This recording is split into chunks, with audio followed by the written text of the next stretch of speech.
आता तात्काळ काही गोष्टी आपल्याला अन्नधान्य आहे, कपडा लत्ता आहे, भांडी कुंडी आहेत, जीवनावश्यक वस्तू. आता तात्काळ काही गोष्टी आपल्याला अन्नधान्य आहे, कपडा लत्ता आहे, भांडी कुंडी आहेत, जीवनावश्यक वस्तू. तर ते देखील आपले कार्यकर्ते करतायत, NGOही करतायत. शासनाच्या माध्यमातून देखील या सर्व बाबींवर नियोजन सुरू आहे. कुठेही काही शेतकऱ्यांना वाऱ्यावर आम्ही सोडणार नाही आणि शेतकऱ्यांच्या आता पाठीशी उभं राहण्याचा आता वेळ आहे. कारण बळीराजाच्या आमच्या माता भगिनींच्या डोळ्यात अश्रू आहेत आणि त्यांचं खूप मोठं नुकसान झालेलं आहे आणि म्हणून यावेळेस नुकसान मोठं आहे, संकट मोठं आहे. त्यामुळे शासन देखील मराठवाड्यामध्ये देखील मी सकाळी आढावा घेतला. पालकमंत्री संजय शिरसाट आणि तिकडचे जिल्हाधिकारी सगळे टीम, त्याचबरोबर तिथे आमचे आमदार देखील सर्व सोबत होते आणि त्यांच्याशी देखील माझं बोलणं झालं. मराठवाड्यातल्या जिल्हाधिकाऱ्यांशी देखील माझी सकाळी चर्चा झाली आणि तिथं देखील ते सगळे ऑन फील्ड आहेत, यंत्रणा अलर्ट मोडवर आहे आणि जी काही मदत जी आहे ती देखील मदत त्यांना जाते, पोचते. आणखी जे काय मदत ज्या ज्या भागामध्ये आता तात्काळ काही गोष्टी आपल्याला अन्नधान्य आहे, कपडा लत्ता आहे, भांडी कुंडी आहेत, जीवनावश्यक वस्तू. तर ते देखील आपले कार्यकर्ते करतायत, NGOही करतायत. शासनाच्या माध्यमातून देखील या सर्व बाबींवर नियोजन सुरू आहे. कुठेही काही शेतकऱ्यांना वाऱ्यावर आम्ही सोडणार नाही आणि शेतकऱ्यांच्या आता पाठीशी उभं राहण्याचा आता वेळ आहे. कारण बळीराजाच्या आमच्या माता भगिनींच्या डोळ्यात अश्रू आहेत आणि त्यांचं खूप मोठं नुकसान झालेलं आहे आणि म्हणून यावेळेस नुकसान मोठं आहे, संकट मोठं आहे. त्यामुळे शासन देखील पूर्णपणे, मुख्यमंत्री महोदय स्वतः देखील व्हिजिटवर होते, मी देखील होतो, अजितदादाही होते, आमचे सर्व मंत्री देखील फील्डवर होते आणि सगळ्यांनी स्वतःच्या डोळ्यांनी झालेलं नुकसान पाहिलेलं आहे, अनुभवलेलं आहे. त्यामुळे त्यांना मदत देताना नियमावर बोट ठेवलं जाणार नाही. काही अटी शर्ती आहेत त्या देखील शिथिल कराव्या लागतील आणि शेतकऱ्याला भरीव मदत या ठिकाणी दिली जाईल. कारण अशा वेळेस त्यांच्या मागं उभं राहणं, कारण अनेक लोकांनी सांगितलं एवढा मोठा पाऊस आणि एवढा मोठ्या प्रमाणावर झालेला पाऊस कधी त्यांनी बऱ्याच वर्षात पाहिला नव्हता. त्यामुळे 100 वर्ष मध्ये एवढा पाऊस झाला नव्हता.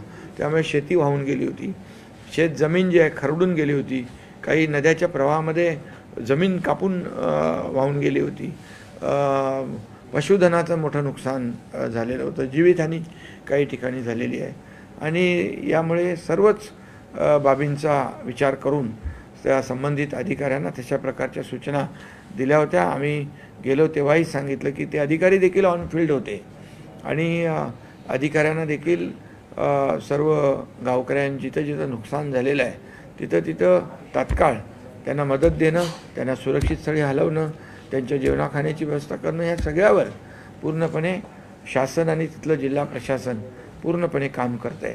त्यामुळे यामध्ये कुठेही काही त्रुटी राहणार नाही याची काळजी आम्ही बिलकुल घेऊ. उद्या ऑरेंज आणि रेड अलर्ट आहे, त्यामुळे शाळा आणि महाविद्यालयांना सुट्टी जाहीर करणारी काही काय नाही. आता रेड अलर्ट आज होता आणि उद्या पालघरमध्ये रेड अलर्ट आहे. त्याच्यावर जिल्हाधिकारी तिथल्या रात्री उशिरापर्यंत आपण त्याच्यावर निर्णय घेऊ. तेच आत्ता त्याची माहिती आली आहे आणि त्याचे जिल्हाधिकारी महोदय ते संबंधित आपले जे अधिकारी आहेत त्यांना देखील सूचना देतील आणि त्यांचे जे काही पंचनामे आहेत युद्ध पातळीवर करतील. एक वेगळा प्रश्न होता सर, धाराशिवचे पालकमंत्री आहेत त्यांच्यावर त्यांनी खालच्या पातळीवर जाऊन उबंटा गटाच्या नेत्यांनी जे टीका केलेली आहे, अरुणच्या भाषा वापरत त्यांना शिवीगाळ देखील केलेली आहे. कुणाला? धाराशिवचे पालकमंत्री प्रताप सरनाईक यांना. नाही बघा, आता इथं राजकारण करण्याची काही वेळ नाही आहे आणि सगळ्यांनी मिळून मदत केली पाहिजे. त्यामुळे राजकारण करायच्या वेळेस राजकारण केलं पाहिजे. इथे काय राजकारण करायचं, इथं शेतकऱ्यांच्या मागं उभं राहायचं आहे, त्यांचे अश्रू पुसायचे आहेत, त्यांची परिस्थिती काय ती बघा ना, नंतर राजकारण करा. त्यामुळे प्रताप सरनाईक स्वतः तिकडे गेले होते आणि जी काही मदत त्यांना तात्काळ पाहिजे, कपडा लत्त्यापासून अगदी आमच्या लाडक्या बहिणी ज्या आहेत त्यांना साड्यांपासून, पुरुषांना कपड्यांपासून, भांड्यांपासून सगळी व्यवस्था त्या ठिकाणी मी स्वतः डोळ्यांनी पाहिलेली आहे. त्यामुळे हे राजकारण करणाऱ्या लोकांना माझं सांगणं आहे की ही राजकारणाची वेळ नाही, सगळ्यांनी मिळून शेतकऱ्यांच्या मागं उभं राहण्याची वेळ आहे. ठीक आहे, काल भाजप सर नाही आता ठीक आहे ते अरे ते जाऊ दे ना. आता तुम्ही आज आपलं काय ते आज कुठली बैठक आहे? राजकारणाची वेळ नंतर करा ना तुम्ही. नदीची आता धोक्याची पाण्याची पातळी आहे का? कारण की अफवा सांगितलं ना आता उल्हास नदीचं जे आहे आताच आपण ते 5 दरवाजे जी धोक्याची पातळी जी आहे ती त्याच्यावर लक्ष ठेवून आहोत. तर तिथं पर्यायी व्यवस्था काय आहे ती देखील या ठिकाणी करण्याच्या सूचना दिलेल्या आहेत. सर, त्याबाबत बदलापूर असेल या ठिकाणी उल्हास नदीबाबत बदलापूर असेल अनेक ठिकाणी व्हॉट्सअप ग्रुप असेल इतर ठिकाणी अफवांचं काय आहे की कुठेही पाणी शिरलंय वगैरे. नाही, याच्यावर मी एकच सांगतो सगळ्यांना, अफवा कोणी पसरवू नये आणि अफवा पसरवण्यावर कायदेशीर कारवाई केली जाईल आणि अफवांवर कोणी विश्वास ठेवू नये पहिली गोष्ट. आणि जेव्हा जास्तीचा पाऊस असतो त्यावेळेस आपण सगळ्यांनाच सांगतो तुम्ही देखील खबरदारीचा उपाय म्हणून काम असेल तर घराबाहेर पडावं आणि नाहीतर आपण काळजी घ्यावी. त्यामुळे मला वाटतं अफवा पसरवणाऱ्यांनी देखील याची दखल घ्यावी आणि अफवांवर कोणी विश्वासही ठेवू नये.